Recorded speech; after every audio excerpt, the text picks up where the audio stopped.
tuning in. I hope this is getting you guys geeked up for fall. The dog days of summer are almost over. We're almost there. So get everything ready. Get all your equipment tightened back up. Get that stuff ready to go because the fishing is going to be on.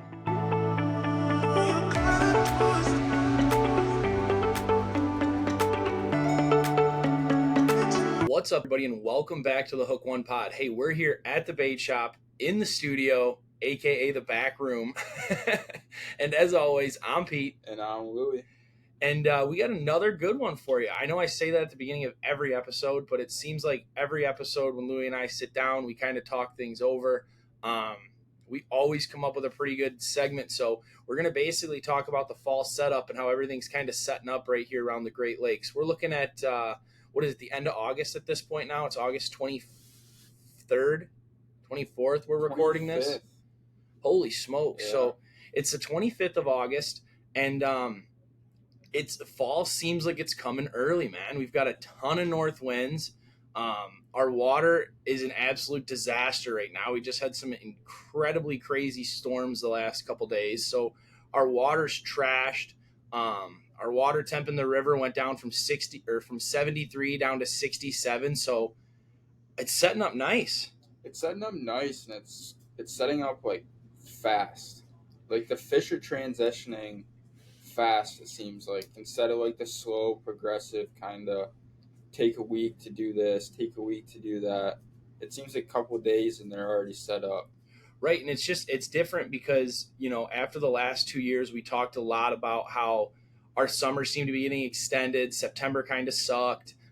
Even the beginning of October kind of sucked. So it was iffy. Like, when is that fall walleye bite going to come in? I mean, that's what a lot of our customers are asking is like, hey, where's that fall walleye bite? And I tell them all, it's hard judging a time of the year. It really seems like it all kind of depends what the water temperature does and what our winds do. I know you're getting geeked up for September 1st, you and Nate and Joe. You guys are ready to go for September 1st for goose hunting season and all those north winds, dude. There's a ton of birds coming down, like way more than we've seen, it seems like, the last couple years. Yeah, there's definitely a lot more birds than there should be around here, which is good for us, but typical early geese things are probably going to happen. I need that coffee, man. It's early. We're ripping this podcast early in the morning, so got to stay active. But yeah, it's like those north winds are going to be coming in. It's pushing, like I said, it's pushing all that cold water. And for our river to drop 5 degrees, really in a matter of a few days is something to see. It's definitely something to keep an eye on.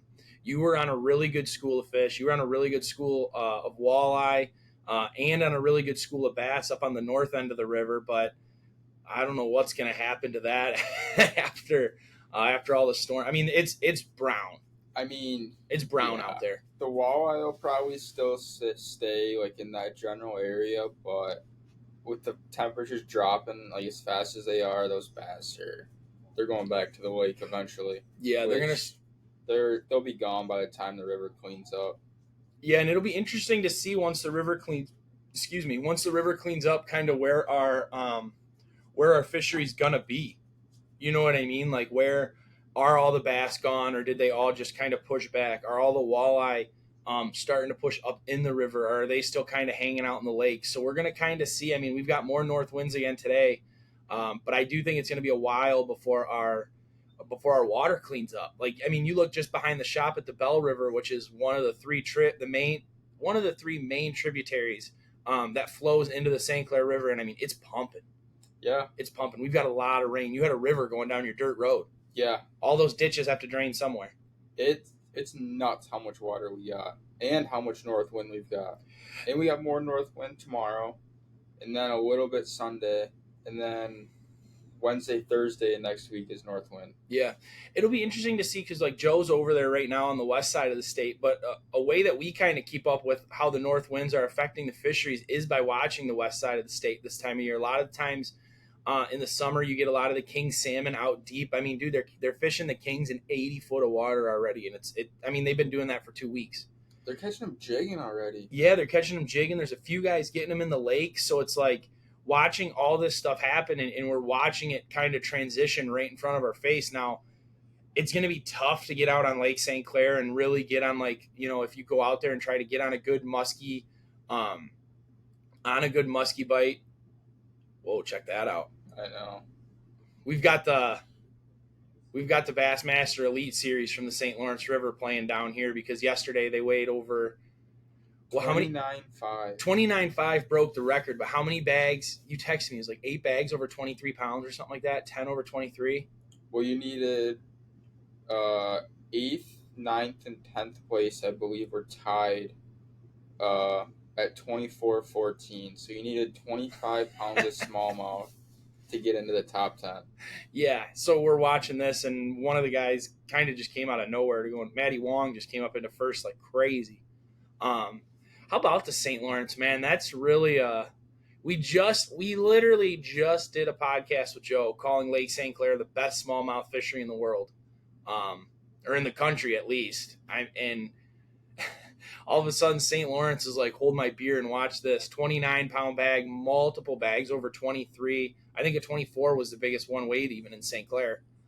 Yeah, I mean, Multiple 6-pounders caught, a damn near a 7-pounder caught. The big day yesterday, day one in the St. Lawrence, big day in the bass fishing world.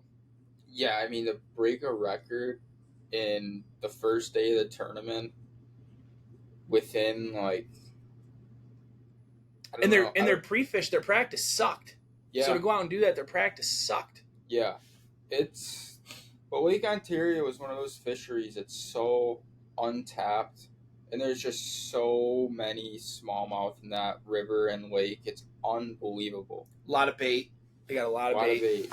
And there's a lot of islands out there, which is why they call it Thousand Islands. So there's a lot of shallow, rocky sand flats that roam around, and it's hard to catch them, and that's why they get so big over there. Yeah, you just look at like the satellite image when they're showing the anglers, and it's just a lot of islands, a lot of points, a lot of rocks. It's exactly what you need to shape up, and it's one of those fisheries. It's similar to ours in the sense that it's always clean. Yeah. It doesn't really dirty. I mean, after we just get done talking about how ours is trashed, but for the most part, it's always clean. It's going to take something serious to dirty that up. So it's been pretty cool to watch that go on. And there's less current in that river, so it's a lot easier for these guys to kind of figure it out and fish that deeper water. Like, all the guys are fishing 30 to 55 feet of water. Yeah. Unless they're struggling, they'll go shallow. But that's interesting too, and we'll do an episode on, like, river fishing and a lot of like the bass fishing and stuff. But what do you find is like easy for you to, like, what are some baits that you like to throw, in the river specifically? Because we get a lot of guys that come out and they want to target smallmouth, and coming up in the river is a way to hide, get away from those big winds, get away from that chop out there on Lake St. Clair. But you need heavier weight. You know what I mean? 3/4 ounce tubes, at least 1/2 ounce drop shots most of the time. Like, you need some heavy weight. Yeah, a lot of guys underestimate it when they come from Lake St. Clair into the river. Like, they'll show up with 3/8 ounce tubes or 1/4 ounce drop shots, and they think they're gonna get away with it. Which in reality, you can. So like, could, but with 3/8 ounce, you can absolutely get away with it. But you're not gonna do dragging tubes. Yeah, I was just gonna say you can get away with it dragging tubes and letting the current kind of just push you along and you're almost trolling with tubes, and that's a really, really effective way to fish the river. You can cover a lot of water. But like when you like to zero in on spots and you find a spot that you actually want to actively fish and you're casting tubes at it, 3/8, you just won't get down there. Like even 3/4, watching you fish for them, even 3/4, you have a hard time getting them down there. And then a lot of it's line watching. You're just waiting for your line to jump because that line's going to take a bow. The current's going to push it. The line's going to bow. That fish is going to bite. You probably won't even feel it. No, a lot of the times, like, live scope is a huge player because I can watch my bait fall and see what my bait's actually doing down there. Like, it doesn't do what 99% of the guys think it does. It sits there, it'll get caught up. It almost suspends. Yes. Like we were out fishing. I was out fishing. We were fishing tubes. We were out with Allie and we were fishing tubes, and then I had a swim bait on. It was a 3/8 ounce swim bait, And obviously the swim bait's going to act a little differently, but a tube, you got to think it's like a full rubber bait with the weight inside, so it's got a little bit more buoyancy to it. And we were throwing those swim baits, and as the current is pulling you, and your bait is kind of as your bait's kind of falling. At least it seemed like when I was watching on Panoptics, it almost suspends. I'm not saying it is suspending, but it kind of floats there for a little bit longer. You know what I mean? Yeah, basically like 3/4 ounce kind of is like the exact perfect weight. Like Mm-hmm. it ticks off the bottom or the top of everything, so it doesn't fall into the rocks. It doesn't get caught up like on weeds. It just ticks over everything. Yeah. And that's what you want, because if you get something that's too heavy that's got to really sink down there and fall down there, that's when you run into a lot of your snags too, because there's a lot of shit down there. Yeah, there's a It's lot. nasty. There's a lot of sticks. There's a lot of rocks. There's a lot of old wooden ships. There's a lot of rum bottles. There's a lot of who knows what down there. And so, but what's weird is there's a lot of that stuff down there, but everything's on the bottom. So that's like the catch 22 that you're always with. That's why I always say the bait shop should, in theory, always succeed, because we're always going to be losing baits.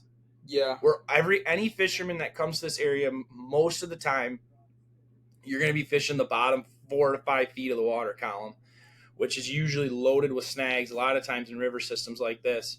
Um, so so we'll be here for a minute. yeah. I mean, the hardest part, like explaining to people coming into the river, is actually feeling the bite. Like you might make a Mm-hmm. cast and you might get 8 or 9 bites, but if you don't know how to watch for those bites or how to feel for those bites, you're not catching any of them. Yeah, and that's what I mean. Like a lot of the times, it seems like we're sitting there just watching for line jump, because you're not like super tight on that bait. It's just because the current's moving so fast, and especially if you come into the river using like fluorocarbon or monofilament, like good luck.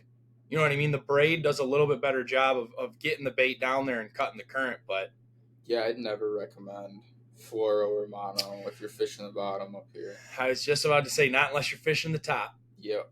And there are a ton of great topwater opportunities given the right conditions. With calm water, you can get up into some of these eddies and back currents, and you can have some phenomenal topwater opportunities. You can get on some good bites with swim baits, but 90% of the time, or if you're coming over here for the first time, you're really going to want to target the bottom. Yeah, I mean the bottom's gonna hold a majority of your fish, no matter the weather conditions. Mm-hmm. It's just if they're feeding or chasing bait or doing fall smallmouth things, you might be able to get them on a spy bait. Jerk baits have been really good this summer, um, and then top waters. But You got on an insane jerk bait bite the other day out with your buddy in like yeah, what, 30 foot of water, 25 yeah, foot of water, and your bait was maybe only 10 feet down. Like those fish were buzzing. just aggressive cold front smallmouth. It It's was right before that storm came in, right? yeah, Yep. still crystal clear water. You could see the bait was a lot higher than they were kind of sitting. So it's just getting a jerk bait that would go far enough down to kind of put it in the strike zone. What would you do? Well, last year, you guys got that new boat last year. What would you? Yes. How did you fish these before you had live scope? Like someone comes up to the area that doesn't have a live scope or active target or whatever the situation is, and maybe they just have 2D. Do you think that's just like a that's just not a bite that you can really get on, or you kind of just have to stumble? Like if you know the spot, you can kind of test it. Like what do you think for that if you don't have live scope? If you don't have live scope, it's it's definitely not as easy, but Mm-mm. you're still gonna get on the bites. It's gonna be harder to make like the exact cast you're gonna want, but like if you can still find rock piles with side imaging or down imaging, you're just gonna it's the same thing. You're gonna set up below them, set up above them. It Same thing. It's just gonna be a little bit harder to kind of figure out where your bait's at, what your bait's doing. You'll still catch them. Which jerk bait fishing in the river is the same thing, but Yep. live scope kind of gives me like the opportunity to see like what the fish are doing and how they're reacting to a tube or to a drop shot. Like a lot of the times when you're fishing that fast current, they're not going to come up in the middle of the river and hit a drop shot. They're No. glued to bottom. Yep. Which it's something you kind of learn, but Well, what's interesting to me is like, you're talking about using live scope, and that's exactly how I said that we wanted to use it when I got it was the same deal. Like you're almost like we don't use it as much to hunt fish. Say like, oh, there's one fish, let me cast on it. If we fished the lake a lot more and we were out, with our trolling motors down and we were looking for fish, it'd be, oh, we got a big fish alert, Fujita 5 pounder. 5 pounder. They'll be bigger than that. Yeah. Um, but anyway, we're not using our live scope system to necessarily like find these fish and snipe them. Obviously, we're going to do that if we see them. But a lot of the times, just hearing the way Loue talks and fishing with him, and obviously fishing with me, we're using our live scope to find out, how are these fish acting? Are these fish aggressive? Are they going to be on the bottom? Because if you pull up to that spot, and you can see a bunch of fish, and you can see that they're stuck on the bottom, you're not throwing a jerk bait, right? Yeah. You're throwing drop shots, or you're throwing tubes, or you're throwing something to get down to the bottom. So I think like that is a big thing in live scope that not a lot of people understand, just because you watch events literally like we're watching right here. Um, and you see these guys, oh, here's a fish, throw at it, won't bite, reel up. Oh, here's a fish, throw at it, won't bite. More so I'm taking out like, what are they doing? Because if you're on a school of fish, like I've been on a school of walleyes that just won't bite. Yeah. You can't stick around, especially like when I'm on a charter and we've got a certain amount of time, or you're out for the weekend and you've only got a few hours to fish. We talk all the time about finding active fish, finding feeding fish, because you can find fish. It doesn't matter if you find fish. If the fish aren't eating, they're not going to bite your lure. Yeah. If you bring them in upside down, the DNR is going to be waiting for you at the boat launch. It's a sad reality of the situation. Yeah, I mean, the river is just such like a unique fishery in itself. But do you think all fisheries are like that? Like, no. Down south, I think it's a little bit different, especially watching what these guys are doing. Down south, I think it's a little bit different. But do you think do you think the guys over in Green Bay, like on the Rainy River or whatever, or not the Rainy River, but over on, oh my God, Fox River? Fox River, but I'm thinking like on the whole Winnebago system. Like, do you think those guys are like, this is a unique fishery? And then like we come over here and we talk about how our fishery is unique, but it's only unique to our area, right? Like it's only unique to the river, Lake St. Clair, Detroit River type deal. Or are you speaking like just St. Clair River? I'm speaking just St. Clair River right Yep. now. Like they're like 3-mile-an-hour current, and then you're fishing 40 feet of water on top of that. 100%. And then you're fishing rocks down there. It's tough. Like it's tough to find structure in itself in the St. Clair River that fish will set up on year by year by year. Mm-hmm. And then staying on those fish and getting those fish to bite and keeping those fish hooked in the current. It's tough. Yeah, man. And it takes a lot of days on the water to kind of... It does. Just dial one spot in. And you can't really sit on that structure. Like, we talk about fishing structure in the river, but you can't sit on it, because if you sit behind it and you cast your lures above it, odds are you're going to get snagged when you're bringing it back down. So to sit on that structure is dang near impossible. So, like, you can find a wreck. We have a wreck. We have a wreck that's a stone throw from the boat launch, and we fish it. But it's really, really hard to fish just because of the way that the wreck is set up and the way that you've got to drift it with the current. And believe me, I've got hundreds, if not thousands of dollars in spoons from salmon, but spoons, jigs, drop shots while I'm bass fishing over there. Like, I've lost so much stuff on that wreck trying to figure out how to effectively fish it. And like, this is one of many. Yeah. You could type up, wrecks in the St. Clair River, and there's going to be a few that pop up. It's not like they're hiding. But they're just so hard to fish. And then, the one down here by the launch, we'll throw on like a pair of goggles and a snorkel, and we'll slide down there and see what's going on. And we've got giant bass, sitting right under this wreck. So it's like, if I could effectively fish this, maybe it's one of those things you hit it like early morning, late at night with the top water and try and draw those fish out of there. But to effectively fish it underneath, it's tough. So then you've got to find out a new way to start targeting these fish. Yeah, like this year I've started using wobble heads and football heads to kind of eliminate uh, that hook sticking out like a tube has. So you're kind of essentially getting like a Texas rig out of a jig head, and Oh, that's really interesting.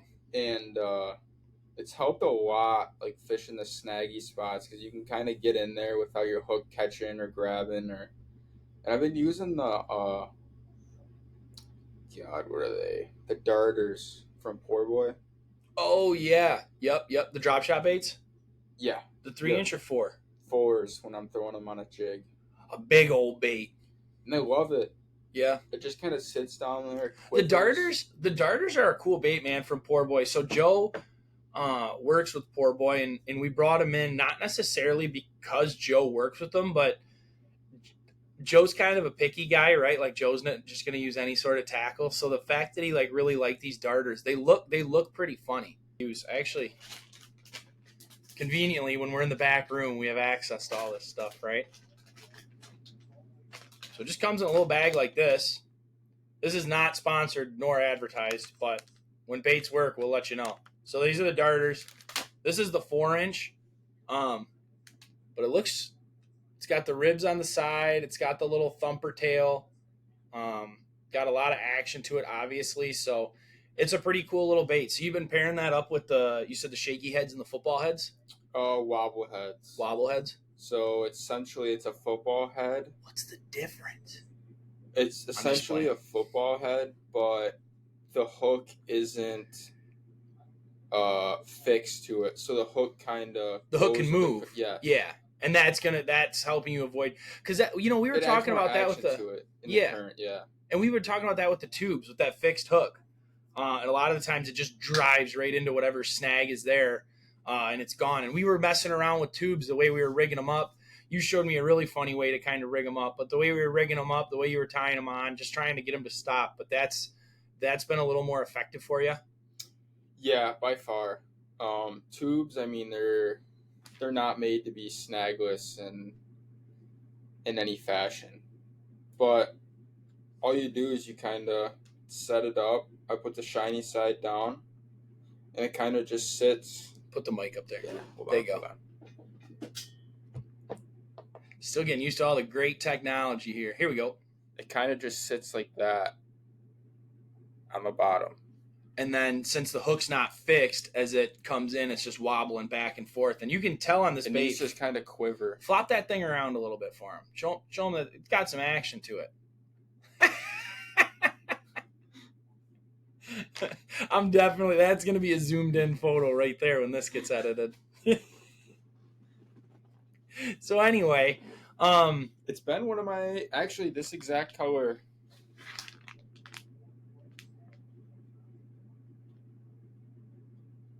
I don't know what the color is, but it's like a green pumpkin. It's right here, dude. Purple flake. This is Copper Canada, I think. I'm sorry, Poor Boy Baits. I don't have the whole color sheet. I mean, but anyway. Okay, so it's a green pumpkin, copper flake, purple flake, and it's been one of my best colors this year. And that's been a way that you've kind of been able to target that structure without actually getting caught in that structure. Yeah, so like when I'm throwing a tube, I'm usually throwing on the outside of the structure. Yeah. And sometimes it's hard to draw those fish away. Like that's the problem with fishing around the structure is if you're outside of it, I feel like sometimes you can't draw those fish out. Where if you're in it. Yeah, so like when I'm fishing like cloudy, kind of crappy weather where the fish are just kind of hunkered down in the structure. Yep. Is when I'll throw like a wobble head on or a football head on and throw the darter in the structure to them. But when you're doing that, you kind of want to use a little bit of a stiffer rod, and when you set the hook, you just gotta reel because if they get you in the structure, it's over. Yeah, 100%.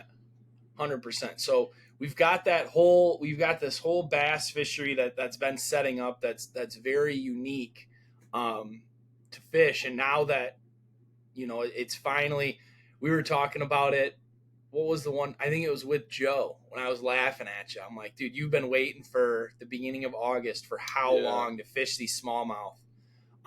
And then now we talk about fall setting up the way it has been, and we've got huge winds coming in. We've got a bunch of north wind coming in. We've got cold water coming in. Now we've gotta.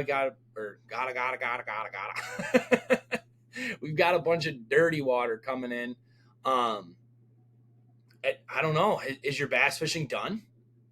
Um, It's early, like it's still Probably. warm. You know, the thing is it's still warm. The air temp is still warm. The rain is still warm, but it's the north wind that's coming down that's just making a big difference. Yeah. Um, I mean, it's tough to tell. There's enough bait in the river to keep them here as long as they want to stay. So There's a lot of bait still. it. I don't think it'll be over. I definitely think the patterns are gonna change. Are you marking bait balls like out there? Like are you fishing fish under bait? Like where we've I've been marking a ton of bait everywhere. So I'm curious to see if you're fishing these under bait or excuse me, like what are you seeing out there for bait? Or are you seeing a lot of bait on the shore? I know you're fishing a little bit off the shoreline, so Yeah. So like when I'm fishing drop offs, I always have an underspin tied on with a small swim bait, like a 3.5 inch swim bait, yep. and like you'll actively see. Like if they're finicky, I'll throw tubes. You throw whatever. You might pick one off here or there in that deeper water, but you'll see a school of emeralds or a school of like whatever. You'll see them on live scope, kind of swim like up the drop off, and you'll watch them raise off bottom. Then you whip like a swim bait or a underspin in there, and that's usually when you're getting like your big quality fish, Yeah, because that's the only way you're gonna trick them. under that bait. Yeah, That's you know what, you come up with a really good point too, and like that's the whole thing with fishing those big fish is we talk about wanting to feed on fish that are active because it can be easy to find fish, but finding those active feeding fish and those big ones are the perfect example. Like if you're going for big quality fish, whether it's a tournament or you're coming up here and you just want to check a 5 pounder, a 6 pounder off your list, start with five, then go to six. Um, you've got to get the ones that are feeding. So that makes a ton of sense that you're kind of watching those bait balls on live scope, and if you see them come through, throw a bait through them because you never know if there's something underneath them. yeah. I mean, you're gonna trick a big one on a tube. There's Mm-hmm. no doubt. There's if they're feeding on gobies, you're gonna be throwing a tube all day. But when they're dialed into a minnow bite, like an emerald bite or a spot tail bite, you're you're not tricking them with a tube. You're not tricking them with a drop shot. In the river, at least. Like in the lake, you can run and gun. You can find them feeding on minnows, pitch drop shots to them. Like it's a little bit easier to get them to eat. I wouldn't say easier, but they're you can catch them throughout the day. Like Yeah. you're waiting for that bait ball to kind of funnel through, and if you're not ready, you're that fish is going to eat and go back to bottom for another hour or two. So it's almost better like if you're fishing for five big fish like a tournament, I would almost say like you're spot locking on one spot and you're waiting for bait balls to come through throughout the day. Yep. Like you're dedicating. That's what I do when I fish for big fish in the river. Like you're kind of like when they're feeding on minnows, you're kind of spot locking and you're waiting for those bait balls to come through. What do you think this is going to do as far as turning the lake over and stuff like that? Like obviously Lake Huron, I think the fishing's going to get pretty good out there at the lower Lake Huron. But what do you think it's going to do south of us with Lake St. Clair? You're going to get a lot of what's interesting this time of year is Lake St. Clair gets loaded with a lot of different water. So like typically on the south side of the lake, you can find a little bit warmer water, but up like over in Anchor Bay, where a lot of those Elite Series guys were fishing, and North Channel where a lot of walleye fishing's done, that area is probably going to see a lot of colder water coming in. What do you think that's going to do with, or what do you see happening, with the bait and with the fish migrations and stuff like that? I mean, not necessarily a migration, but with fish movement and bait movement, because I could definitely start seeing it starting to come back. Like I can definitely see life starting to come back in the river a bit more. Um, I definitely think the bait's gonna kind of push down to where it usually does, like end of the South Channel, Yep. Middle Channel, North Channel.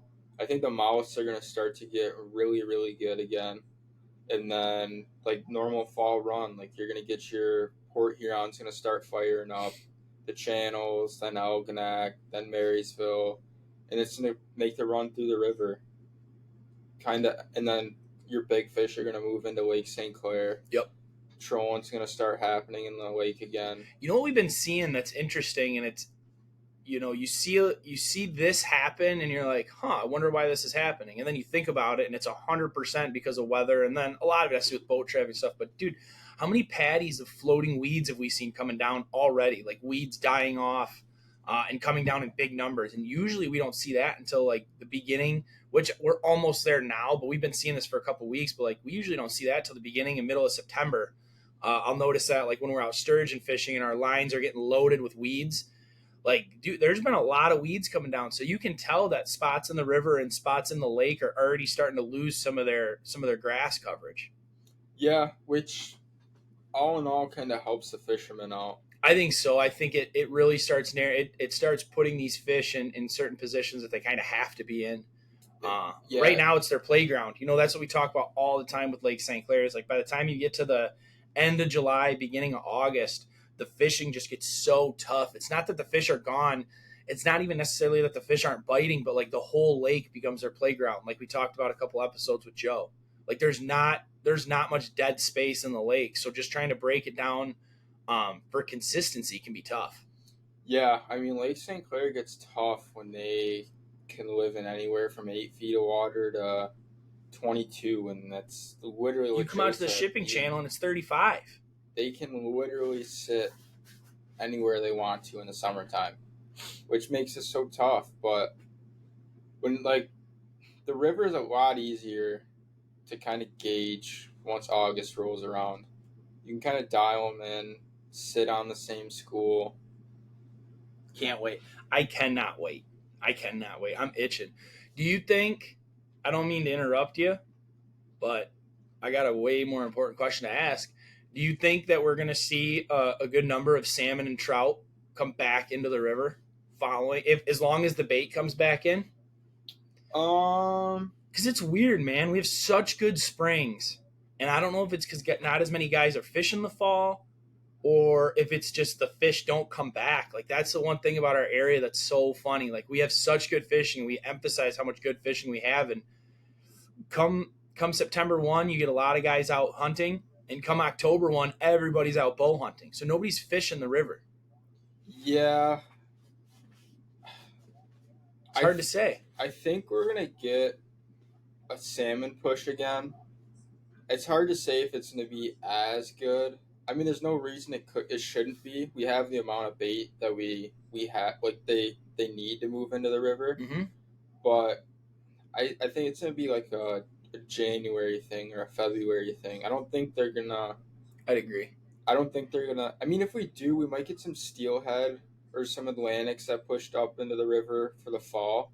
But I don't think you're gonna see that big push. What I've noticed, and it could be 110% wrong, but what I've noticed from spending time out there is like a lot of the times when the fish push in, it is that it's December some Yeah. years, but a lot of time it's January, February. A lot of the times it seems like it's when the lake gets too cold, Right. and all the bait Yeah. comes up in the river. It doesn't seem like those fish are coming through like they do, um, say like over on the west side of the state where they come up in the rivers to spawn and do all that sort of stuff. It doesn't seem like we get some fish that push up in the river and they run up the Black River, run up the Pine River, run up the Bell River and do their thing.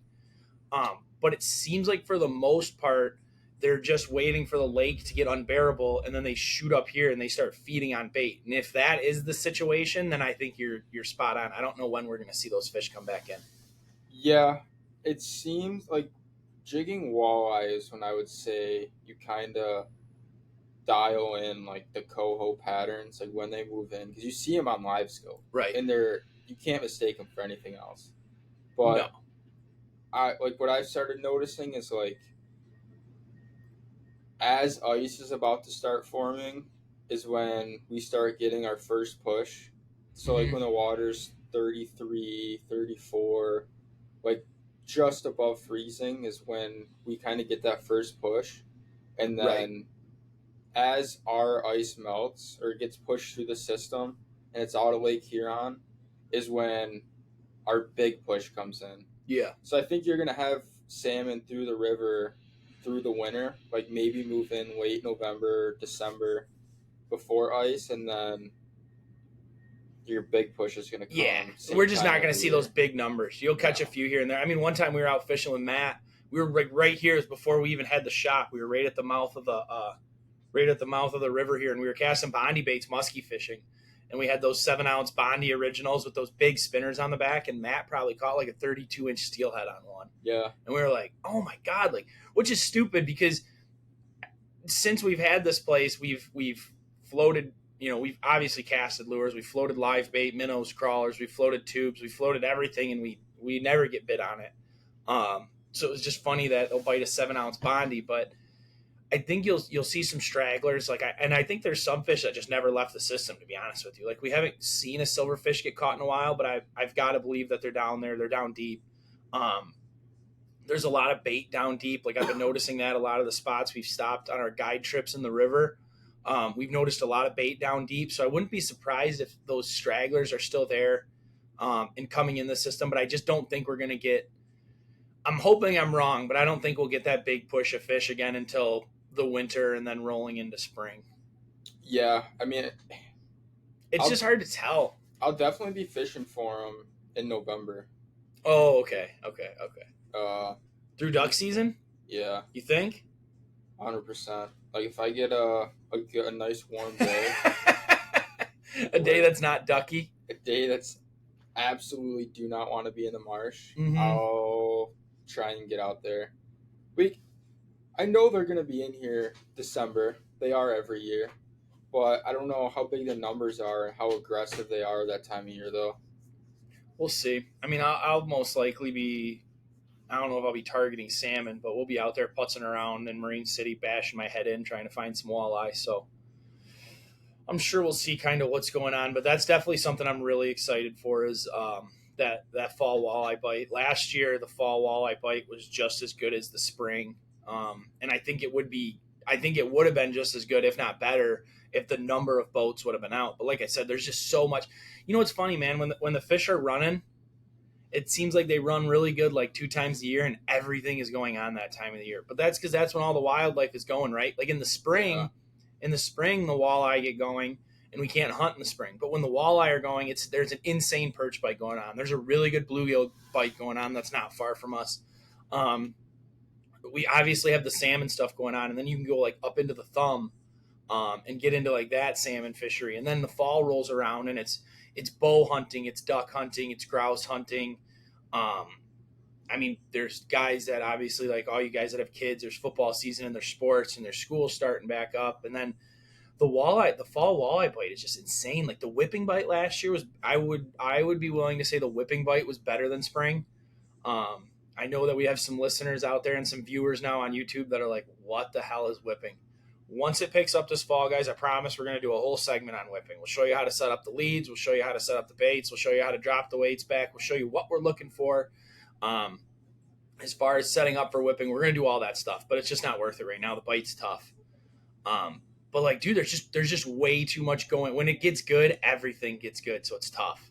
it's hard to make time for everything. Especially by the time that walleye bite starts going, Yeah. it's everything's in full swing. And then everything slows down, right? Like towards the end of Yeah, November, everything starts slowing down. December, people got their deer. People are getting sick of duck hunting, or at least sick of sitting out in the marsh, and it's negative degrees or whatever the situation is. And then the last 2 years, the lake's gotten packed yeah. because late fall, the walleye trolling bite's just been insane. So the lake's been packed. It'll be interesting to see what happens this year. No boat launches. I know 9 miles closed, Crocker's closed. Blossom in the library or for St. Clair Shore residents only. I mean, you're gonna have to launch a Harley and make the run down. Yeah, I mean, unless you launch at Alter, Yeah, you could. that's such a drive for us. I So know, and that's the thing. Like, I'd almost rather, and I get caught in that too. Like, I'd almost rather just drive the boat than drive the truck. But it's way cheaper to just drive the truck, and it's way like that time of the year. It's way warmer, way warmer. way warmer. That ride's brutal. We have friends that launch from the North Channel, like over there by Grassy Island, and they'll rip all the way across. And I'm like, I was looking at that. We were out there fishing the other day, and I was looking out there, and I'm like, is that the 9 Mile Tower? I was like, that's far. That's far. That's a hike. But What I you do mean, for some the walleyes? fish, like the thing with that fishery is the fishing's so good that like if you have a day off, this is what I always tell this to Joe, and I love it, dude. You have a day off, you go out and fish. You can fish all day from 8 a.m. to 4 p.m., sun up to sundown, because this we just don't have that much light. So you fish it from 8 a.m. to 4 p.m. all day, and you're done. You get home. Shoot, dude, we're home back here by 6 o'clock. You have the Yeah. rest of your night. It's like that whole thing's an unbelievable fishery. But I'm not even rushing that because I can't wait to get back on these walleye jigging. In the fall, it seems like we can get on them in a little bit shallower water, a little bit lighter jigs. We can mess around with our presentations a little bit. So I've actually got a trip next week um, designated to just chasing walleye with jigging wraps. So Really? I'm already looking forward to that because they should start firing up here very shortly. But just being able to use all those different varieties again in the fall and really like fish new waters. I mean, they set up in the same spots they set up in spring, but a lot of the times in the fall you can set up on way different bites, and it makes for a lot of fun. So Way more aggressive bites. wait, yeah, because I mean they're bulking up, right? Like Yeah. they're not just eating because they kind of have to, like in the spring or like in the spring after the spawn, they're eating a lot, trying to replenish all that energy. But in the fall, like it's bulking season, so these fish are trying to eat as much as possible. You can use bigger baits. You can get away with a lot of bigger baits. You know that when those fish are feeding on shad, dude, you can get away with like those 5-inch jerk shads, like Yeah. those huge rubber baits. So it's definitely a lot of fun and it's shaping up pretty good. I mean, I'm no weatherman. No offense if any of you guys are weatherman, but the weatherman has been shit this entire year. Uh, Yeah, it's been it pretty. hasn't even been close, It's man. been awful. It hasn't even been close. Like the spring hasn't even been close. The summer hasn't even been close. It's 2023. We have more technology than we've ever had, and I feel like maybe it's just because I pay attention to it more with the fishing, but I feel like it's about as bad as it's been.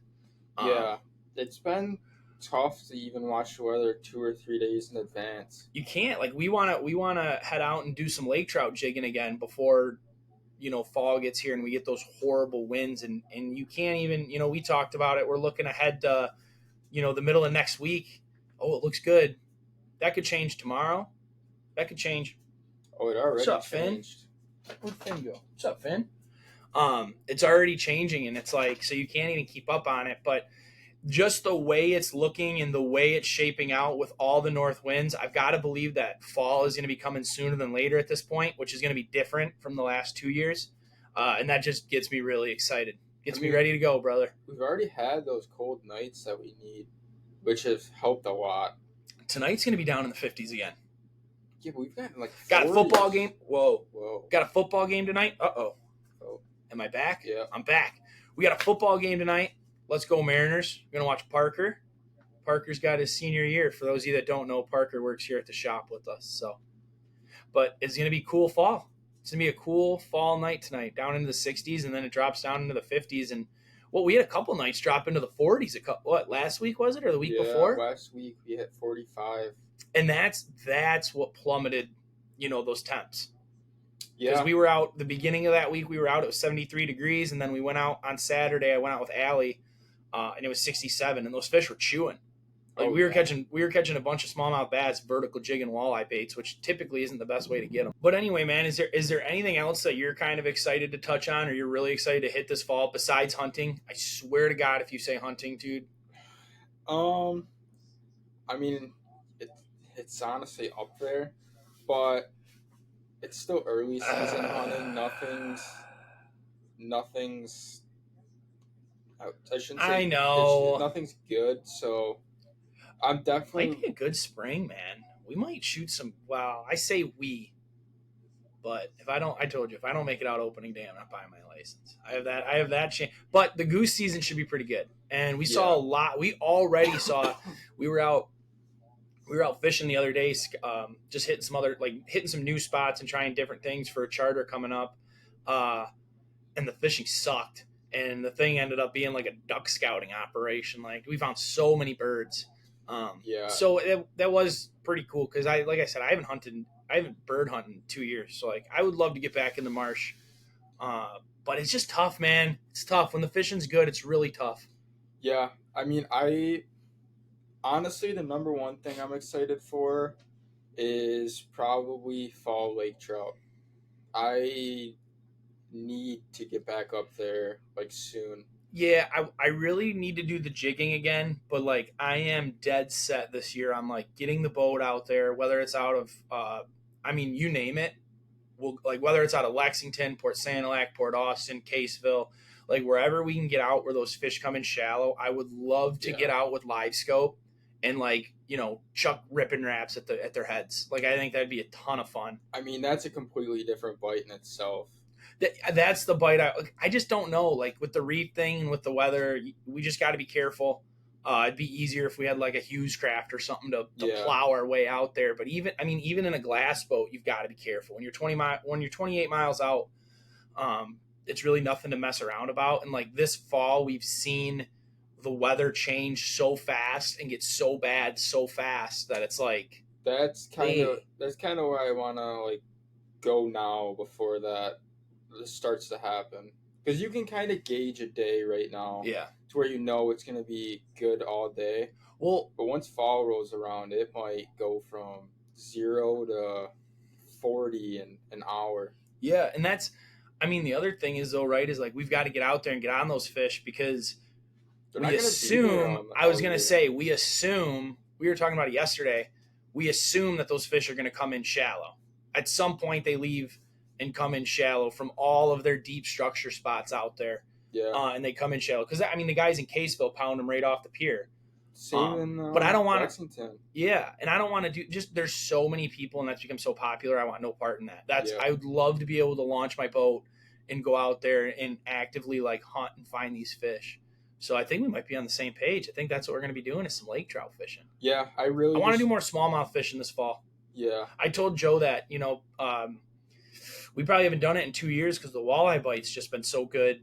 But like we used to get out in November and hit some spots that he had that just held some giant smallmouth that were, and a lot of the times, like when you're fishing, like you know how it is on the drop shot, you feel like it's almost like that perch bite I call it, like the da Yeah. when the bass are hitting. But like you get out there in the fall and you put a bass in front, or you put a bait in front of a hungry like a hungry smallmouth's face, and dude, it's just like boom, like it's there.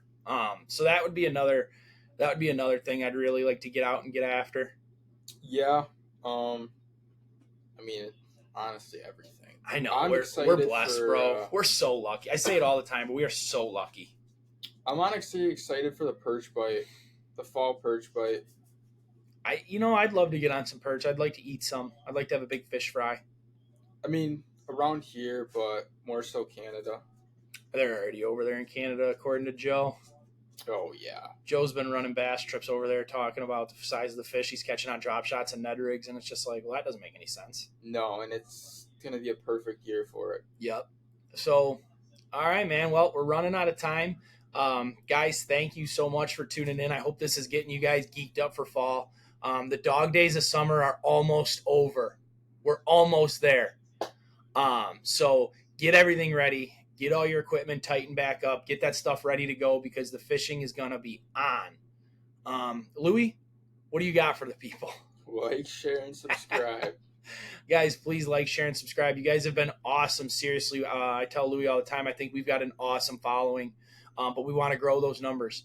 We're on the quest right now to 500 subscribers. Sounds small. Sounds like a very small goal. But for us, it feels like it's an eternity away. So, guys, please like, share, and subscribe. Let's get to 500 subscribers, and then let's go to the freaking moon. Let's keep producing content. I promise you, we're going to get the GoPros out on the boat and get you guys some footage out there on the water of all of Louie's secret spots. You'll see something. The GoPros will be at the bottom of the water or at the bottom of the river before they end up in one of Louie's spots, which is fair. But guys, thank you again. Please like, share, and subscribe. Right below this video is the button to subscribe. There's a little bell. It's a little tiny bell. Click that little bell. It'll let you know when we have new videos coming out. We do have the giveaway still going on until September 1st. So if you're listening to this video while it's new, we've got the video going on, or we've got the giveaway going on until September 1st. All you've got to do is subscribe. You want bonus points or bonus entries? head over to our Facebook, share the post, comment with your friends on there. And you're in. We've got some really cool prizes we're giving away. Other than that, I don't think I have anything. We'll see you guys next week. Tight lines.